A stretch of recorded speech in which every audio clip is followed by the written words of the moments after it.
If you're a podcast host, listen up, this one's for you. My name is Allie Jackson. I'm the host of Finding Mr. Height, a dating and relationship podcast that I've been doing for 4 years now, sharing my positive and practical approach to dating that's built on my own life experience. And I wanted to share another experience that I've had, my secret behind monetizing my show. It's called Red Circle, and I was just telling my colleague about how much I love their platform. With Red Circle, not only am I getting a seamless hosting experience, but I also love the support I receive in ad sales. It's not just typical ad sales either. It's targeted opportunities based on my show and my life. And the platform is super simple. You just set your preferences and Red Circle matches you with sponsors that align with your show. You can vet every opportunity and their platform gives you great analytics. More recently too, my Red Circle team has brought me opportunities outside of my podcast on social media to really augment the podcast partnerships, bring them full circle. I just can't recommend them enough. If you want to give it a try, go to redcircle.com to get your free trial. That's redcircle.com for a free trial.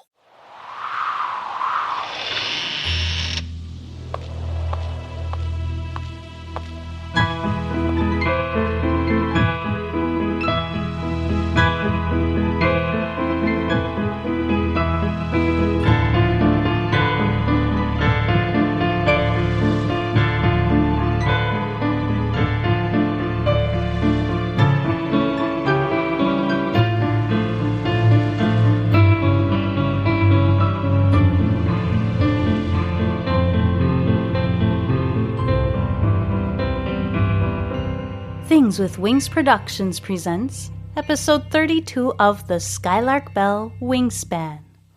I'm your host, Melissa Oliveri. In our previous episode, Lucas comes face to face with the infamous Dealan-de, who has long been thought to be responsible for the Vanishings at Carnifex House. In today's episode, we read chapter 32, today's special, in which Magpie once again finds herself in the town of Pocket, where she comes to a startling and devastating realization. Be sure to listen through to the end of the episode for a preview of a podcast I quite enjoy called Mums, Mysteries, and Murder. I also want to mention a podcast called Something Rather Than Nothing, which discusses art and its role in our lives. I was graciously interviewed by Ken Volante for Something Rather Than Nothing last year. Just check the show notes for links to that interview, Ken's podcast, and Mums, Mysteries, and Murder. Now, it's time to settle in, grab a blanket, grab a warm drink. We're getting started. Magpie keeps her eyes closed, but loosens her grip on the trunk of the oak tree at Meadow Lane. For some reason, her arms don't seem as outstretched as they were when she first encircled it, like the tree has grown smaller somehow. She opens her eyes and looks around. Her heart sinks when she sees the dilapidated house at Meadow Lane up ahead. She releases the tree and turns to walk quietly back down the lane, wrapped in the now familiar silence. Magpie feels relief wash over her as she steps onto the road and hears the gravel crunch beneath her feet. The sound of an engine causes her to look up, and she sees a vintage turquoise pickup truck breeze past her on its way toward town. You don't see those every day," she says to herself, turning to follow its trajectory. As Magpie nears town, she feels a growing sense of unease. In the time it has taken her to walk from Meadow Lane to Bunting's General Store, she has seen 4 more vintage vehicles, 3 pickup trucks, and a convertible car driven by a woman with oversized sunglasses and a colorful scarf in her hair. Magpie sees a couple walking out of the store. The man is dressed in pleated wool pants and a jacket. The woman is wearing a green tweed skirt suit with matching hat, her hair peeking out from under it in a perfect bob. Magpie continues down the street, not oblivious to the looks she is getting from people as she walks by. Everyone she sees is dressed in vintage clothing. Finally, Magpie finds herself standing in front of the Early Bird Diner. It looks the same as it did the last time she was there. She allows herself to feel a small sense of relief at the familiar sight and a smile forms on her lips. Her joy is quickly replaced with shock when she sees the sign posted in the window. Wednesday, June 13th, 1962. Today's special, blackberry waffles. Magpie starts shaking, unsure what to do. Suddenly, she hears hushed whispers coming from the sidewalk behind her. She turns and sees a crowd gathering, everyone looking at her and whispering to one another behind their hands. She picks up bits and pieces of their hushed conversation. She's back. How is it possible? Where has she been all this time? Suddenly, a hand grabs her arm and pulls her into the restaurant. "I'm sorry to have taken a hold of you so abruptly, but you looked like you could use a hand," says a petite woman, her silky brown hair curled into a perfect flip at the ends. The woman looks vaguely familiar, but Magpie can't place her. The woman keeps chatting as they slowly make their way across the dining room. "Are you hungry?" she asks, turning toward Magpie. Magpie nods absent-mindedly as her gaze travels to the scarf around the woman's neck. She almost falls over in shock as recognition washes over her. It's the same scarf she had taken from Grandma Gemma's house after Gemma passed away, decades ago. Magpie has worn that scarf countless times over the years. This woman is Gemma, Lucas's grandmother. "Come, let's sit down," says Gemma, guiding Magpie to a booth at the back of the restaurant, the same booth where Magpie sat across from Farfalla all those years ago. "We'll have 2 orders of those blackberry waffles and a pot of sweet orange tea, please," she says, as the waitress walks up to their table. The waitress nods and scurries back to the counter where she immediately begins to gossip with the row of customers seated on the red swivel stools. "People have a lot of questions for you, Mrs." she begins, before stopping herself. "May I call you Farfalla?" she asks politely. Magpie is stunned to find herself nodding. What is going on? She sits across from Gemma, listening to her talk about her family, her husband, their house on the outskirts of the village. Magpie remains in a trance, letting the warmth of the sweet orange tea wash through her as she silently eats her blackberry waffles with one hand, her other hand clutching her satchel, which contains the last remnants of her real life. Gemma and her husband graciously offer for Magpie to stay at their house. Lucas's house, thinks Magpie, for several weeks.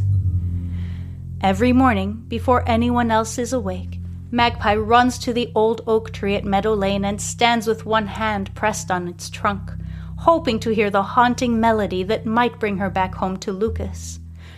But she finds only the same thick, unbearable silence that will remain there until her younger self rings the Skylark Bell, more than 50 years from now.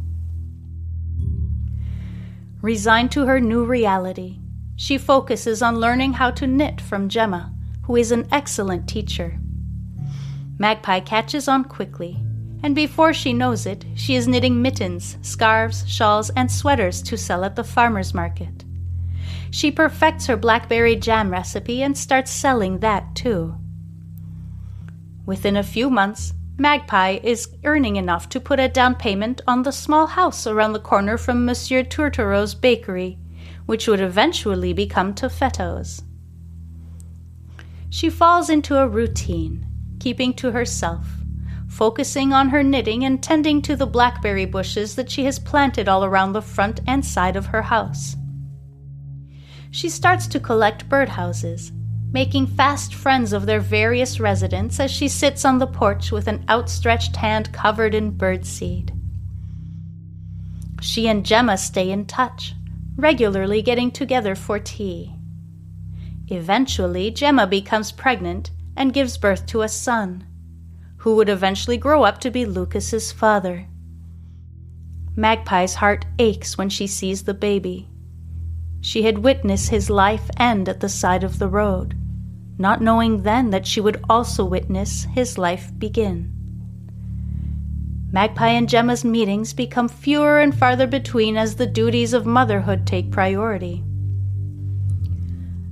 Magpie's only other connection occurs years later when she seeks out Farfalla's daughter, her own great-grandmother, Elizabeth. They exchange letters for a few years, though Magpie can never tell if Elizabeth truly believes she is writing to her mother, Farfalla, or if she is simply lonely and enjoying the companionship of a pen pal. One day a package arrives with a beautiful hand-knit green shawl, and Magpie remembers her very first vision, the one where Elizabeth was in a rocking chair knitting this very shawl. It feels otherworldly to be holding it in her hands. Eventually, the letters start to come less regularly. Elizabeth has gotten older and is in poor health, and writing has become tedious for her. One day, the letters stop coming altogether, and Magpie once again finds herself alone. It is around this time that Magpie makes a habit of having breakfast at the Early Bird each day, sticking to her usual order of blackberry waffles and sweet orange tea. The routine helps the days go by. At this point, she is simply biding her time, and the years blur into one another. From the very first day, the people of Pocket presume she is Farfalla, returned from overseas where it turns out she did not die in a tragic accident. Magpie chooses not to correct them, having no other explanation for her existence in this place and time. It is simpler to step into the role of Farfalla and move forward from there. She remains silent, speaking to no one lest they discover she is not who they think she is. They come to their own conclusions about why she does not speak. They give her plenty of space, still frightened by the mysterious silence at Meadow Lane and her possible connection to it. There are days when she wants to scream at them at the top of her lungs, "I am not Farfalla!" But she knows better. Better to keep quiet. It had only taken a few days after Magpie's arrival for her to realize the agonizing truth, the impossible truth. It was me. It was me all along. I was Farfalla. Thank you so much for listening. Join me next week for Wingspan Chapter 33, Sparking Silence, where Lucas tries desperately to find a way to put his and Magpie's timelines back in place. The Skylark Bell is brought to you by Phaeton Starling Publishing and features original music by Canal. If you're enjoying the story, please consider leaving a rating or a review. They're both greatly appreciated.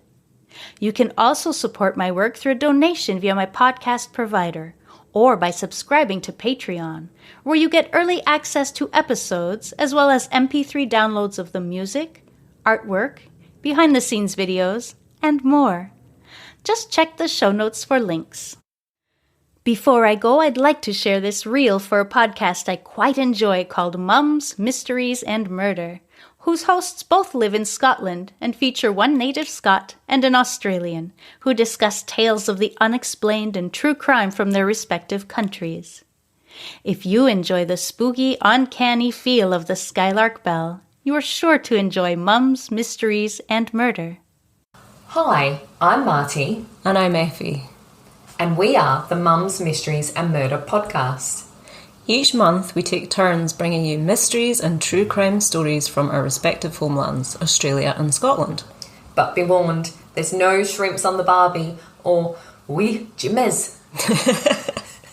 Excellent accent, Marty. No one has shrimps on the barbie in Australia. It's prawns, and they don't even have prawns on the barbie. Anyway. Disappointed. You can find us on Apple or Spotify or wherever you get your podcasts, and join us over on Mums, Mysteries and Murder on Instagram. It's not big or clever, but it is entertaining.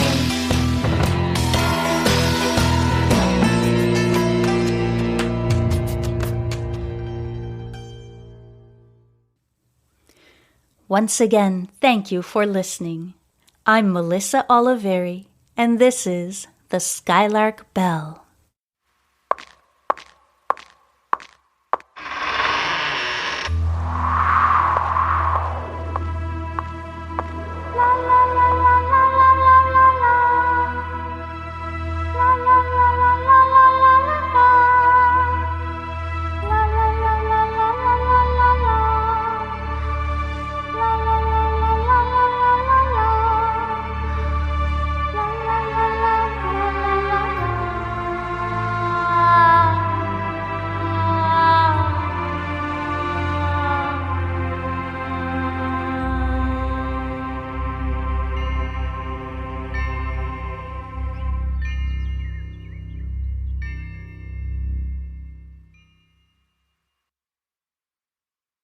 If you're a podcast host, listen up, this one's for you. My name is Allie Jackson. I'm the host of Finding Mr. Height, a dating and relationship podcast that I've been doing for 4 years now, sharing my positive and practical approach to dating that's built on my own life experience. And I wanted to share another experience that I've had, my secret behind monetizing my show. It's called Red Circle, and I was just telling my colleague about how much I love their platform. With Red Circle, not only am I getting a seamless hosting experience, but I also love the support I receive in ad sales. It's not just typical ad sales either. It's targeted opportunities based on my show and my life. And the platform is super simple. You just set your preferences and Red Circle matches you with sponsors that align with your show. You can vet every opportunity and their platform gives you great analytics. More recently too, my Red Circle team has brought me opportunities outside of my podcast on social media to really augment the podcast partnerships, bring them full circle. I just can't recommend them enough. If you want to give it a try, go to redcircle.com to get your free trial. That's redcircle.com for a free trial.